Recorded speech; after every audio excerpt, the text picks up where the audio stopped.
believe in people and putting people first. Like, it was a thing I had to test out for many years. Am I doing right by having that be a leading philosophy in my life? If I would have known and had some more confidence, concrete foundation, and knowing that was going to be the best tool for analyzing problems and decision making, I think I could have accelerated my own personal progress in career, the companies I've worked with, the companies I've grown, that much more quickly. Whether you're going to market through dealers, distributors, or some other partner channel, the mediated sale is complex. We call it B2B to X. But the leaders in the industry are the ones who are making it look simple. I'm John Goff. And I'm Kyler Mason, and this is Why You Win, presented by Element 3. Garrett Johnson is the VP of Sales and CX for the Americas at Zero Motorcycles. His career has taken him to seats on all sides of the B2B to X ecosystem and given him a unique perspective on how OEs and dealers win together. And Garrett is a motorcycle guy. He's also a people person. And in this convo, you'll hear about how everything in his life has taught him that if you want to succeed, you should bet on people. I hope you enjoy the conversation. Garrett, thanks for coming on the show today. We're really excited to have you. Yeah, thanks for having me. You and I met a little while back at a power sports show. And here in the office, we've been really excited about the brand for a while, and we think a lot about Zero Motorcycles. Can you talk to us about your role right now and what you're thinking about these days?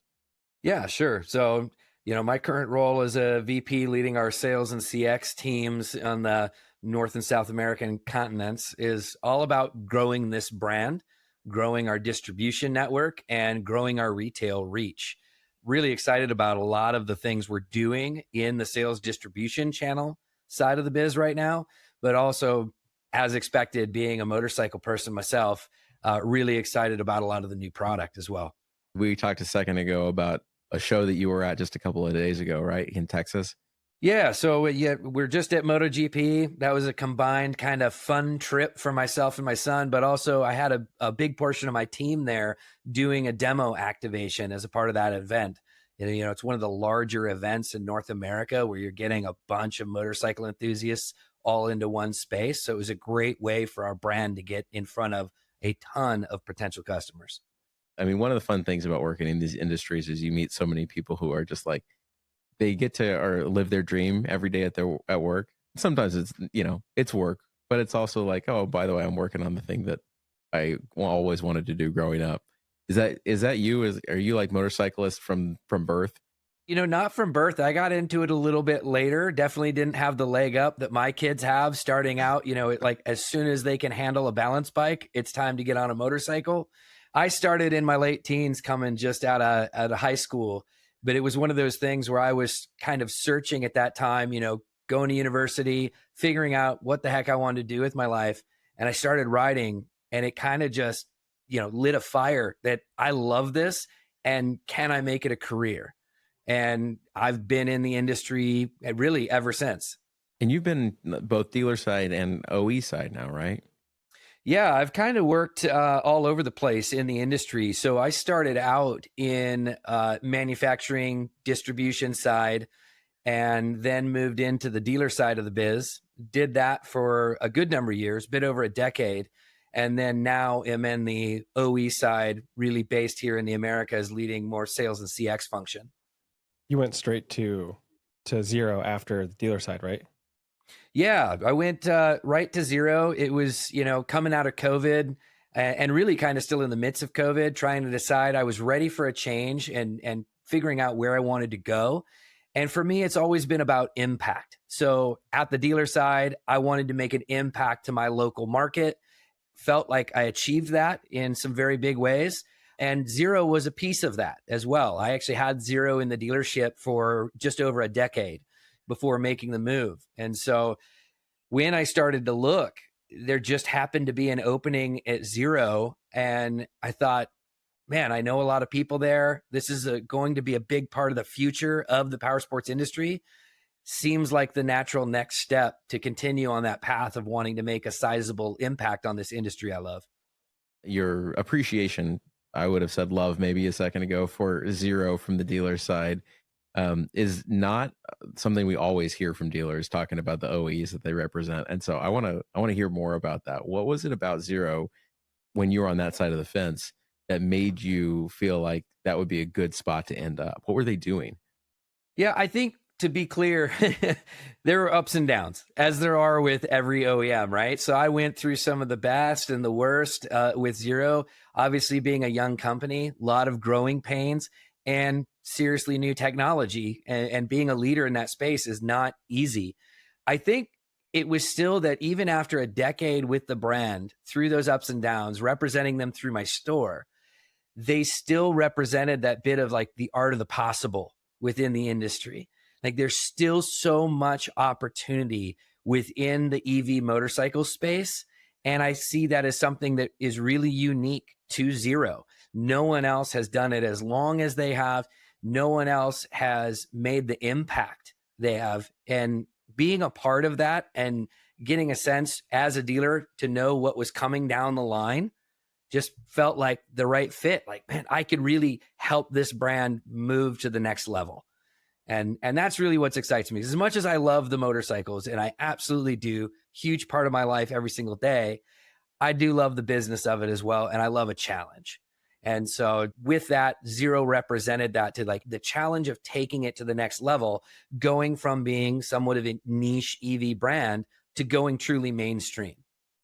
So when you hopped over to Zero, what was your first assignment? What was your first role? Yeah, I started out with Zero as a director of dealer marketing. So the two main tasks of that were to increase, brand awareness, mind share within the dealer network and causing that to lead to more retail. But it also internally meant creating a much tighter sync between the sales organization and the marketing organization so that you have these two key groups always pointing in the same direction and always going full throttle. And there was a lot of challenges to that initially, but having the experience I had with the brand and being able to take my knowledge of the motorcycle dealer side of things into account, it really was a natural fit to start out with the brand. Tons of our clients, relationships, listeners have this challenge.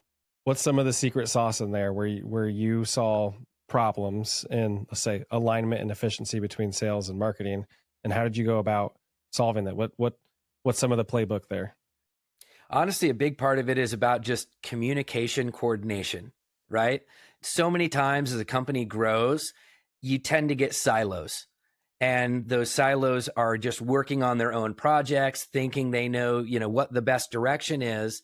And we start to put up walls to outside input, even within a single organization. So breaking down those barriers via communication, sharing feedback, and building relationships. For me, I'm all about relationships. I'm relationships with my team, adjacent teams, with my dealers and distributors, and getting those people all together to find common ground in either work experience or just what they love outside of work, so they get to know each other better and understand that we're all in it together and that we are all working ultimately towards the same goal and likely have things to learn from one another. So it was really about organizing meetings, process flows, and getting these two teams to understand and communicate more openly so that we could really be working on the same goals together. You hopped from dealer to Zero.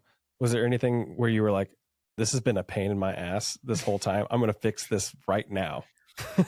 I think voice of the dealer is one of those things. And that's where, even in my current role, the reason customer experience is a real part of that is because of my own personal passion, right? It's all about the customer. And as an OEM, you have two customer sets. You're responsible to your dealers first and foremost as your business partners, but you're also responsible to the end consumer that's buying your product, the product you've designed and manufactured. And so taking customer experience into account, I think a lot of OEMs just turn and burn the same ideas and aren't constantly challenging themselves as to what's going to be different and move the needle for us in particular. And that's how I always looked at the dealership. That's how we took a dealership that was a very underperforming store and turned it into a leader in North America in the brands we represented. And I just wanted to bring that same philosophy of like openness and focus on the customer to zero. And with that, that's how I was ultimately able to build those bridges between sales and marketing and other internal teams to find that success. Is there like a moment or a person or a story that stands out to you when you're thinking about like taking that communication and fixing it? Amazingly, there weren't any really huge battles. I think the team understood the problem and wanted to tackle it. They just needed someone to come in and represent a fresh approach. I don't come from that kind of corporate world traditionally. Even when I worked in the kind of the manufacturing, product sourcing, et cetera, before having the dealership, it was for a very small company. So the whole corporate organization and standards was very new to me. And I figure when you're entering that corporate world, there's two ways you can go. You can just meld into that and have that become a part of your persona, or you can challenge it and always assume that it can be done better. And that tends to be my approach, is like everything can be done better. Even our successes, love to celebrate a success. But the first thing that comes into my mind after a success, and say with building these bridges of communication with sales and marketing, is like, okay, awesome, we did it. What can we do better? Like, what is the next thing? Where can we innovate next? And I think just the energy I was able to bring to that, even in that small world of dealer marketing and this connection between sales and marketing, was able to energize a lot of my teammates in order to want to have a fresh perspective and think about things differently, not take any status quo and assume that's how we should be doing it. Yeah, it's hard to get outside of the bottle. And so it's like very useful to have somebody who's been on the other side come in and say, hey, like maybe you don't know this, but this is how this actually, the experience on the other side of the fence feels. What can we do? How can we think differently? And it's useful to say to yourself, how do I think differently? And sometimes it's sort of world bending or mind breaking to get somebody actually to say to you, like, let me show you the world. Let me take you out on the other side of the glass, so to speak. At that show that you and I were at together, I was talking to a dealer development rep at one of the big OEMs, and they were singing from their songbook about all of the great materials that they produced and training that they produced for the dealers and how exceptional it was. And they were reading me the whole thing. And later that day, I was talking to one of their dealers and I mentioned like, oh yeah, like, isn't that great that you all have access to that? And just like the fullest eye roll I've ever seen in my life. Like, yeah, like that would be cool if any of that actually worked. And I could actually get access to the videos they produce and I had no skin in the game. So it was easy for me to laugh about it. But those communication breakdowns that you're talking about are very real. And when they're not working, they make a huge difference, a huge business impact for both sides. Massive impact for sure. And I think for me, that's really the human element of it, right? Like it's really easy to look at all these different sales and marketing tools and think you're just going to change the world by turning one of those on. It still comes down to the people. Everything comes down to people. And whether you're working on that retail side as a dealer or you're an OEM interacting with your dealer network, the people have to matter the most. And we're obviously always looking to innovate and use new tools. And I think about a lot of businesses, jumping on the bandwagon of AI and, oh, we've got to do it because it's the hot new thing. It's like, okay, but are you doing it because it's a new piece of technology that you feel like you have to use to stay up to speed? And are you doing it at the sacrifice of the human connection? Because ultimately, it is the relationships that make or break any business. And that comes at a very human level, regardless of your sales channels, regardless of your marketing tools. It's the human connection that matters the most. And that's what I'm always wanting to constantly improve, even as we dive into some of these new technologies and utilize them in our space. It's okay, does that buy us more time for a higher quality human connection? And if not, I'm probably less interested in it. It seems like a pretty big part of your values. Is that a you thing? Is that a zero thing? Tell me more about that. I think it's definitely continuing to grow as a part of the company culture at Zero for sure. But it's been a very me thing, I think, in business. is I've always found that those human connections outperform anything else that we're possibly doing. We may think we have the best new sales program or the best new marketing program. And again, that's true as a dealer as well.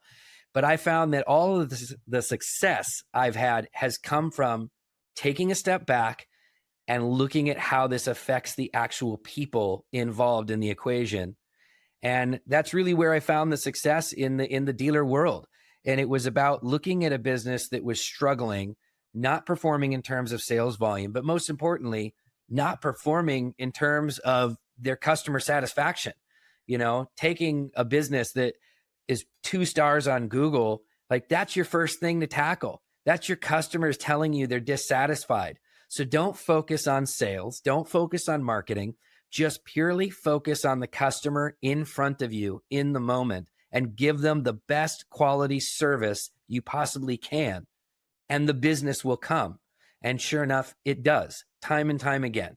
You and I had a conversation. I think this is like part of who you are, baked as a person. Communication's a big part of your life, right? If I got this right, your wife is a teacher at a secondary school for kids with hearing impairments. Is that right? She works at a school that's actually a multi-age. It's a K through 8 school, but they are also for the kind of northern Seattle, Western Washington area, the Deaf and Hard and Hearing Center as well. And so communication plays a huge role in her work and what we do in the community. And it is, I think, even going further back than that with my family, I grew up in a way that like communication was key. And I never wanted to, even as a kid, be communicated to as a kid, because I witnessed all of these adult interactions and everything else going on. And I felt like I had something to contribute and say. And anytime I was treated as a kid, I felt like my contribution was being pushed aside. So it was very early on, even with my own parents, that we came to an understanding of, I want to be able to communicate with you as a peer, but I also understand and respect that that comes with responsibility on my side to act as a peer if I want to earn that. And that's definitely something I think that's carried through to my business life. And I can see how that translates for you in terms of understanding, being able to say what you want, being able to say what matters to you, being able to say what's working and not working at home and in work and, you know, to your children. Like it's just got to permeate everywhere. And I think the best business environments are the ones that reflect our personal values. And sometimes that feels a little cheesy when you read it in the business book, but I mean, I think you're also kind of a living testament to that. No, I think it is. It's very true that I could never be happy somewhere in business that didn't share my values and respect my values, right? And I do see that, you know, when you really believe in yourself in certain areas of your life, you want to be able to share that and you want to be able to positively influence people. At least I hope it's positive for most people to that end. And all of us widening our perspectives and understandings of other human beings is critical to that. And so I hope, you know, that's an impact I can continue to have for the rest of my career and with my kids and just kind of everything in life. Yeah. So we talked about, you know, you hopped from dealer side to zero. We talked about your like initial responsibilities. Let's fast forward to now. Like, what does the organization expect from you today with your current role, current responsibilities? What does, like, in plain terms, if you had a kick-ass year and you were celebrating that, what would you be describing? For me and the KPIs that I manage for the company, you'd be looking at very basics from the sales side of wholesale and retail success on major units, vehicles that we sell. You'd be looking at wholesale success and sell through in the after sales side of the business, our P&A.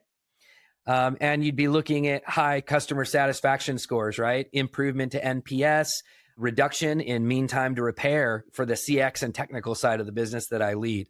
But ultimately, my role encompasses basically all of our outward facing business operations for North and South America. So everything from sales, after sales, customer support, technical support for our dealers and distributors, everything that falls under that outward is what I'm responsible for. So our successes in those key KPIs are the real measure of my performance. Cool. So that's what you're going after. What are you banging your head against the wall about right now? What's super hard? Right now, quite frankly, is the economy and tariffs in particular are a real hot button right now, and something that you always know is there, but the amount that it is affecting the day to day of business right now is just something completely new. Like, it is the new COVID as far as impact to business over these last few years. And so, in particular, because the volume of the business in my markets is in the US and Canada, the situation with Canada right now is a constant bang a head against a wall situation. And every day hoping for good news, because we want to be able to support our dealers and ultimately the end customers there in the best way possible. And the last thing you want to do in the EV world is have it to look at, price changes because of things like tariffs. We are already dealing with a more expensive technology based on scale. And so any implication of that could lead to price increases is a very negative one for us. Luckily, we're not having to make any of those moves at this time, and only time will tell what impacts may come to fruition based on how long this is drawn out throughout this year and into next. John and I were actually on a conversation the other day talking to another company like that's impacted greatly by the tariffs.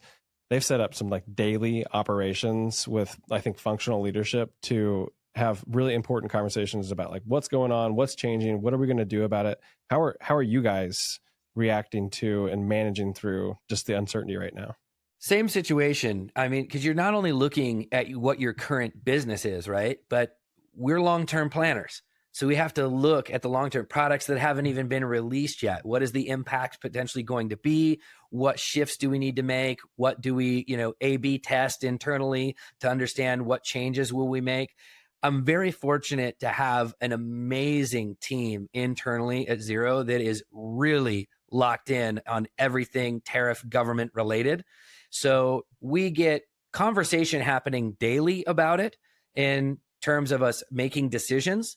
But then we also get an amazing download a couple times a week from some of those team members that are in it with the government space, that know how to get through all the particulars of the tariff implications and give us the feedback. And they've really got, their finger on the pulse of what the expected changes are, both short and long term, to help us with that planning. So it's absolutely a daily conversation.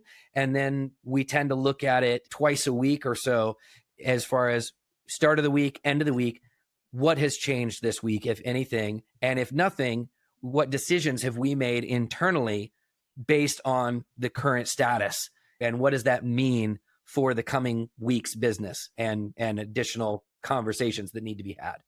That's crazy. The speed of change and communication. This is an impossible question. I'm going to ask it anyway. With all this uncertainty, like, how is the winning company going to win in your competitive space? That is a difficult question, but I think you almost just answered it, having to be constant change.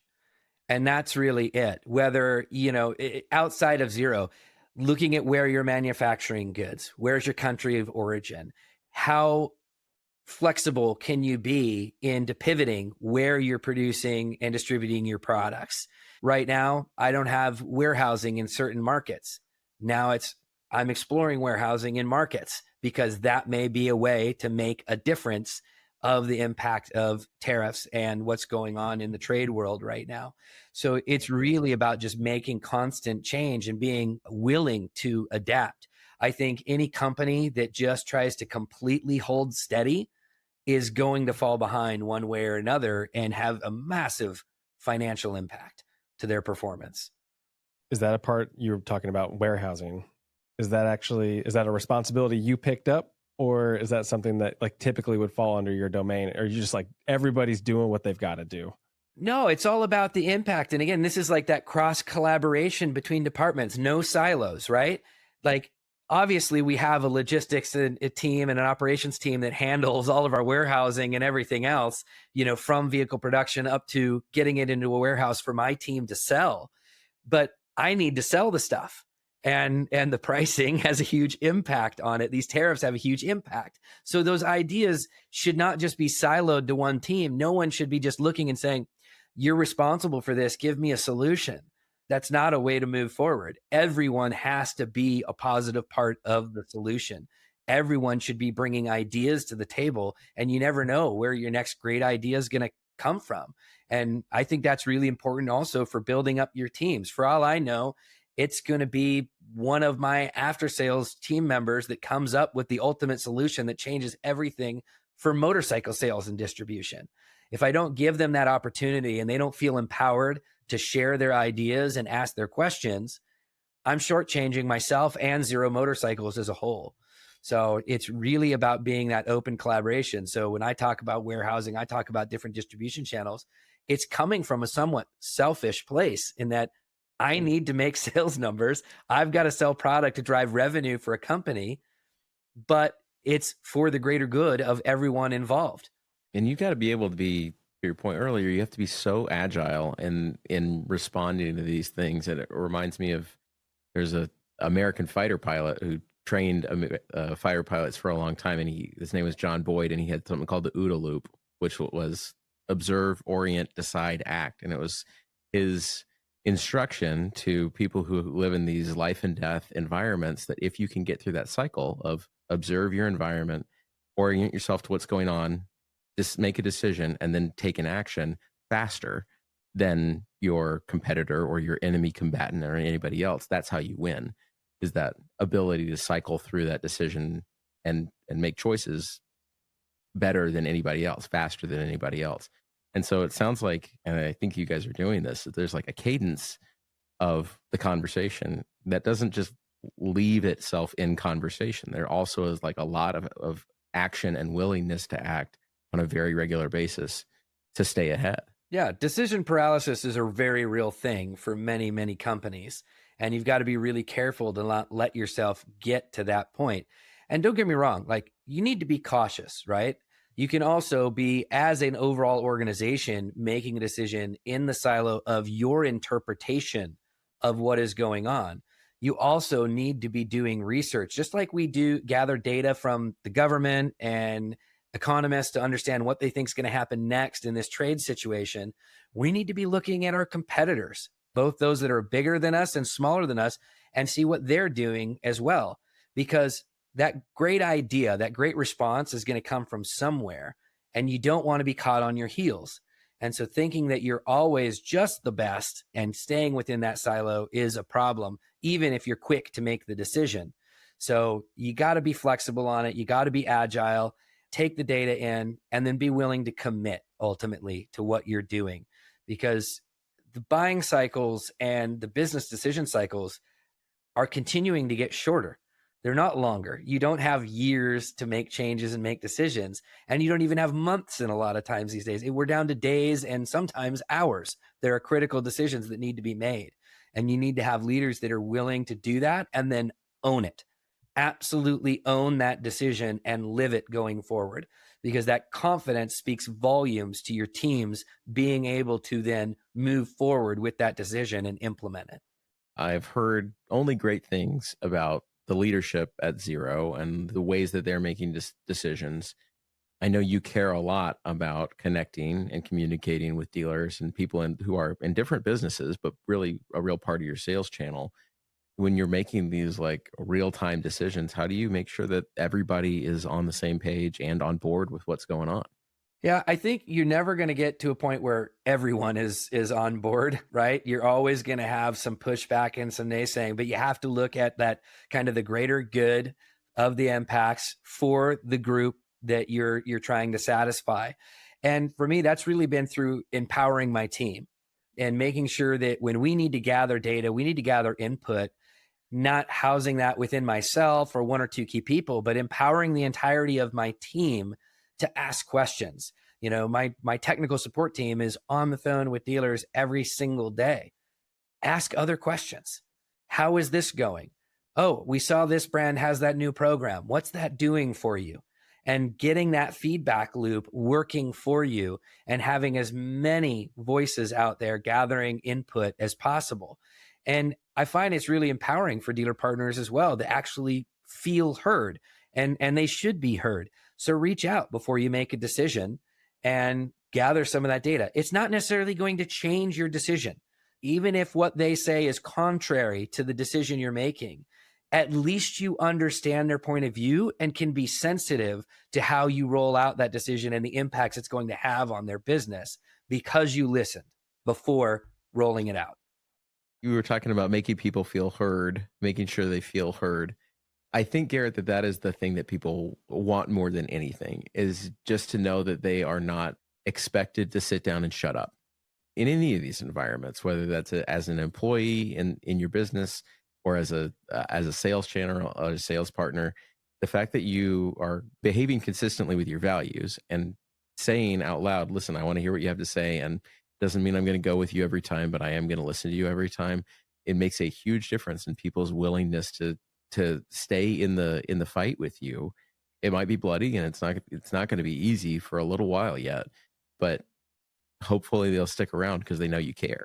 Yeah, I think a big part of that is just that people use the word partner very differently than I perceive the definition, I think, in this industry, right? We always hear OEMs want to say, oh, dealers and distributors, they're our partners in this business, and then continue to simply dictate every single term of the business to those partners. I don't see that as a partnership.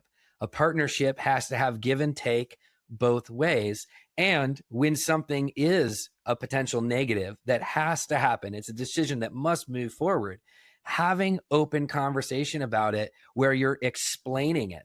I was actually just listening to another podcast this last week that kind of covered this in the terms of OEM dealer side of things. And it was always, well, you need to do this number because this is what I need. And then the dealer comes back and says, well, no, this is the number I can do. And say, well, no, you're going to do this number because I can hold you accountable for X, Y, Z. Like, that is not a partnership. Be honest about, if you need a dealer to go above and beyond, explain to them why. Share with them, like, hey, we've got to hit this target because, and it's critical for X, Y, Z reason. Share the background, be more open in your business with them. Again, break down barriers, break down the silos between these partners, and have open communication. It can do absolute wonders. And I've worked with OEMs over the years as a dealer that were horrible at that. And quite frankly, a lot of times led to me terminating them from my dealership. And then I've worked with brands that were absolutely fabulous about that. And they were willing to listen and, more importantly, explain themselves and their perspective as to why they were asking for something to be done or an order to be placed when maybe, from my point of view, it didn't seem practical at that time. So if that's one big pillar of how you win with the dealer, what else is in that equation? Because you said, there's other manufacturers that are doing that really well. How does Zero continue to win in that space and differentiate in addition to what you were saying? Well, I think it goes back to what I said about always looking at what others are doing and then taking it to the next level, right? I always look at the past as your ability to quickly disseminate tons of information in a very short period of time. Like, I don't need to know everything in detail, have lived the life of dealers in the 70s and 80s to understand what happened in the 70s and 80s. I can take those learnings in a very short period of time and have that help me evolve my own approach. And I think that has to happen more in real time. And it is happening in real time for those of us that are paying attention and listening, where we're looking at what's working the best. But just because it's working the best doesn't mean I just copy it. I don't just mirror it. I look at that and go, okay, they did this and they found this success. How can I tweak it to make it even more successful in my instance of that, in Zero's instance, and how we are going to deploy a similar idea? Take it all a step further. I think about like one example in the dealer side of things that has to do with drawing in more consumers to a brand and has to do with the social space. And there are tools out there now for OEMs, right, to be able to post on dealers' social media accounts on their behalf.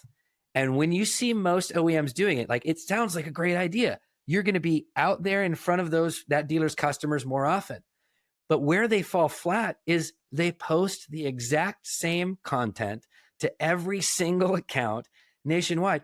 And consumers very quickly realize that's what's happening and they lose interest. They no longer pay attention.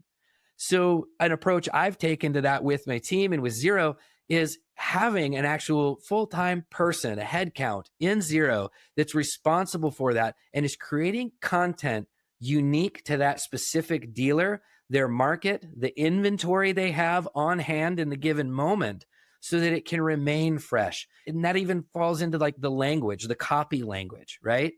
Everyone's going to have their OEM copy playbook. That doesn't work. That doesn't feel local. That doesn't feel invested from that going out on a dealer's social media channel. So change it, make it feel more organic from the dealer so that you're actually able to engage more customers and keep it interesting. And it's been working. We're actually seeing that our posts are becoming some of the highest engaged posts for those dealers, even though that's really coming from my central team at Zero on behalf of that dealer. Especially from a dealer perspective, like that's money they don't have to spend. It's engaging with their audience in a way that is probably in some cases better than they can do it because you can dedicate the capacity to do it. So that's super cool. Did you or have you received any resistance in like actually getting in and posting on behalf of a dealer through their channel? There's always some resistance to start. I think the big difference is you kind of, you just hit it on the head as far as the cost, right? Most other OEMs are passing on some portion of the cost to their dealer network for these types of programs. We are not. We see this. You asked about how is Zero doing things differently to rise above. We're absorbing that cost. We see it as a part of our responsibility in dealer marketing to provide that service, and especially being a smaller brand that is fighting for more space in the dealers, more mind share from the dealer staff, we have to invest. And that is one of the small ways that we are investing by absorbing that cost completely on behalf of our dealers. It's funny that you frame it that way, as because we are small, we have to go do this. We've recently talked to one of the biggest RV manufacturers, and they have a very same philosophy about it is our obligation to support our sales channel partners by providing them resources and assets that they don't have to buy from us. And different people choose to do that different ways and fund it in different ways and apply those resources. And there are plenty of good ones. It's not this or nothing. But I do think that there is a pretty consistent bit of feedback from the dealers about the OE's willingness to put their money where their mouth is and enter the ecosystem with us in that partner mentality. It buys a lot of goodwill and, frankly, market share. Speaking of market share, what is your take, Zero's take on your responsibility to grow the market versus steal share among the available market? Do you guys talk about things like that in those terms internally? Like, what does that look like? Absolutely, right? Because again, when it goes back to your long-term planning, you have expectations. And for us, it's a little bit different too, because we're not just looking at market share and the total TAM in order to come up with those numbers. We have another metric we have to consider, which is EV adoption in this space. So that's something that's a little bit more unique to us. I feel very fortunate that Zero does two things incredibly well in allowing us to build the space. We attract more new buyers as far as a volume of our sales than other OEMs, than ICE OEMs, as just a pure percentage of the sales. And that's really exciting because it means for dealers, we're bringing in new customers who would not have come into their dealership otherwise. The other area that we're really great at performing in is bringing people back to motorcycling. So people that, used to ride, they rode ICE their whole life, and they got out of it for one reason or another. A lot of times, obviously, family and career changes cause those decisions to be made. But when they decide to come back to it, they're interested in doing something different and approaching it differently. And both of those things have also led to Zero outperforming in terms of age demographics as well. Our average age buyer is fully a decade younger than the average ICE motorcycle buyer. And that's a big thing for our dealers because we're also priming them for additional revenue stream, right? That buyer is going to be with them longer with our brand than what they will be with an ICE brand. I always feel like the best way to grow is to differentiate yourself. And when you don't have real competition, that's really hard to do. You're just held to account for exactly what you do, and that's it. So we need competitors. A lot of people messaged me when things started to go south and word about Energica going out of business, going bankrupt, hit the market this last fall. And they're like, oh, this is so good for you. No, it's not. We need people like that to succeed so that we can show why we're the better option in that space. We bring better value. We're building a better product. We have a better customer experience. I love to be able to differentiate against the competition. And that's hard when you don't have that. So we're very excited about that competition coming into the place. It's probably even worse because now you've got dealers, or like there's doubt that's introduced to the dealers, to the consumer. Like, why is this happening? Is this a risky move to consider EV? I could see how that's even worse than what you're describing. Yeah, no, it makes a huge impact, and it is something that we have to battle with. So I'm looking forward to some healthy competition. I know that our teams, all the way from product through sales, are ready for that and are going to be able to keep us ahead of the curve and really allow Zero to become the brand it already is in the EV space, but a real major player in motorsports globally. And we're definitely headed there. I think you guys have seen, at AIM Expo, you got to see some of that new product and a hint of some of the other future product coming. We are entering markets that are going to greatly increase our reach, and I'm very excited to see that happen and bring legitimacy to some of those spaces as well that have been a little bit of the Wild West with some of the product that's been out there in those competitive spaces. We bring that legitimate piece of being an EV industry leader to it, and will help grow the space for everyone. That was one of the themes of conversation at that show, was not just growing, not just the like EV versus ICE, but growing power sports broadly as a market. And I guess industry concern or fear that like the adoption rate among young people hasn't been there that in the way that it was 20 or 30 years ago.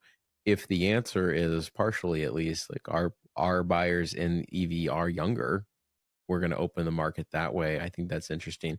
Are there other things that Zero, or that you all are, whether it's you dealers, you the OE, you the industry as a group, are thinking about? What are you doing about that problem? Again, we are lucky that we outperform in that place, but I think what we're doing is just that. We're bringing new product that is very exciting to young consumers and taking advantage of the successes that have happened over the last few years with some of the competitors, particularly if you think about our new X-Line product being, off-road centric, lightweight, and most importantly, inexpensive. So it's a lower barrier to entry, and it's different. It doesn't come with the same maintenance constraints that an ICE vehicle does. So you're finding a lot of people moving off of like e-bicycle into the E-Moto space. And I think dealers on a whole have potentially underestimated the size of that market, just even the E-Moto market. And that's where we're really excited to, again, bring a regular brand name with a history to that space, with a traditional dealer network, with a traditional support infrastructure, so that it's not in the shadows any longer. We're bringing it to the forefront. That product launch cycle for you all has been kind of long though too, isn't it? Like we see some OEs bring product to market and their new thing either in a big reveal all in one moment, or within like a 6 or 9 month time frame is the new thing. You guys are showing stuff at these shows, and you'll have to remind me about the unit name, but it's the second year in a row that you're saying this is what's coming next, still not available to buy. Is that right? No, there's nothing that we've shown for a multi-year cycle. So this November at EICMA, we launched our new X-Line, but more importantly, we launched what we're calling our All Access Initiative, right? Which was our commitment to bring 6 vehicles under $10,000 USD to the market within 24 months of that time frame. The first 2 of those vehicles are our new dirt bikes in our new X line with the XB and the XE, and those are going to be out in market in early summer. So that's from, first announcement to the public to out there is around a 9-month delivery, right? Now we have shown our new Neutrino concept, which is more of a smaller format motorcycle urban mobility piece that will also be in that sub $10,000 category. And we did choose to show that a little bit early because we do believe in gathering feedback, right? Having open communication. So we build that concept and share it and then gather as much feedback as we possibly can. And that feedback may be just about the space in general, like, are we headed the right way? But it may be down to ergonomics or color selection. There's so many different things that we can understand. And then also understanding about price point, right? Where are we going to meet those young buyers where this is a practical and easy purchase decision for them? And that's a really important part of All Access overall. Garrett, you've given us gold all throughout this, and talking about where you started and your values and what you see as next, and also what's really hard today. I want to know if you were able to give some advice to, let's say, your younger self 10 years ago about what's about to happen. And now this young Garrett is entering this ecosystem today with you. What are you going to tell him? That's a good question. But I think the biggest thing is just for me would be telling myself back then, believe in people and putting people first. Like, it was a thing I had to test out for many years. Like, am I doing right by having that be a leading philosophy in my life? If I would have known and had some more confidence, concrete foundation, and knowing that was going to be the best tool for analyzing problems and decision making, I think I could have accelerated my own personal progress in career, the companies I've worked with, the companies I've grown, that much more quickly. That is a great answer to how do you win? Yeah, you don't win without people. That's it. You do not win without people. You need them to love it, buy it, ride it, and do it all over again. On repeat. Rinse and repeat. Absolutely. Why You Win is presented by Element 3, a marketing firm focused on modernizing go-to-market strategies for manufacturers that sell through complex distribution channels. We help leaders solve problems across demand generation, sales channel support, and brand development. If you'd like more from myself or John, connect with us on LinkedIn. And for more from Element 3, visit element3.com. That's elementthree.com.